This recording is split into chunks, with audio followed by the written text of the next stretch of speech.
وحيث شاقوا علمي بدلكم أحدنا يوحوا كحرين وحا وقفتك للسمايي إنه وحن يهي فالله عدايه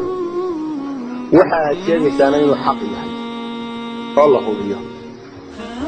قف علمي بدني وحا فهمين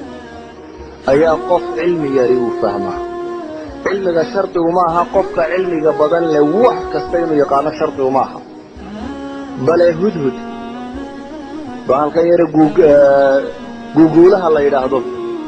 أيها النبي سليمان مركوه هنشبيلي وشقاكها قمانا يوحوه التوابي أحط بما لم تحط به علم وحارب حكره بما سوقا ديبولي نبي سليمان بوش شاقنا إلى العلم آنو حينين لصوحة بل النبي عليه الصلاة والسلام سوى مجلس فضيه أيها المؤمن كجيد بويد يهيا جيد كاقرانيا صحابتي ووينادا لما هو فردده وحده ما يشيغين عبد الله بن عمر وين يرى عفورا ما فديا دلتنا وحو لي arrintii baan fahmay laakiin hareeraha kama keenay baan arkay buu yiri darajada waaweynayo dhanaabii kamid ah meesha fadhiyo deetana waa iska aamusay buu yiri hada buu nabigu masaladii sheegay oo yiri waa nakhlad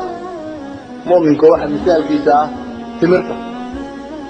markii uu nabigu arrintii sheegay alayhi salaatu wasalaam meeshii laga tagay ayuu Abdullah oo inay yaro aabihii la socda ayuu aabihii wuxuu ku yiraahdo markuu nabigu lahaa niga garanaya geed mu'minka lamida waan gartay ee waxa sidaadaas sheegay yara khatilo dadkii waa weeyaba garan leh waxba ha sheegi aabihii baa wuxuu ku yiri inaad sheegtay iga khayr badnaa kaga farax badnaa laha inaad qarsato aad musto yani rag waa weeyay hore u garan waayana ibn umar oo caruur u gartaa ceeb ma waxaan uga jeedaa cilmigu yaraniga weynaan kuma xidna way dhici kartaa laakiin mid baa u baahan inaad iska degdegin oo marka 42 akhrisato inta muftiis ka dhigto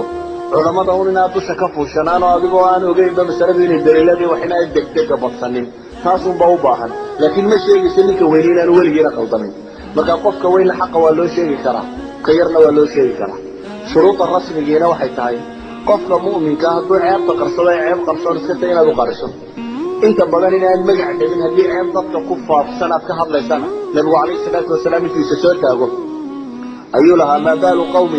فعلوا يعني كذا وكذا وردوا لي ايضا قوانا سيدا يلو في عبد الله بن ابي وكان لي يقول الله ميدا هذا واحد مو مجع دبي قران قدك ومجع دبي لا بيدك اسكو قلطان انت بدل قران قدك ومجع دبي اما سيدا عاد uga hadlay waa saf ka soo aan safka muslimiinta oo halka jooga tabbat yada abi lahab bin ilahi أبي لهب ما صفقة مسلم كواحد يقول كذا وقال عطله يقال حاجة كتيرة هذي مقع دور رسميا نقطة مسائل كان سوف نقص وين حاجة تانية هذي قضية النقطة قضية سواء عن بحدار واحد دافطة وجعل الجرم إياه وننكوع عن بحر ومرضى ودن كذا خليق شيء هاي تعصية ونمك الله نسحيها جود جدي كر الله شيء ينادي بدل معها لكن واحد يقول لها مسائل كدقيقة هي أهل العلم ده إلا غلطة شذا ما يجعل الله شيء إلى مسألة بيامية بكرر إنه ويلا واحد بدن جرمه إنه وهذه قارس كده ينو بروبلم أبوره والله أعلم.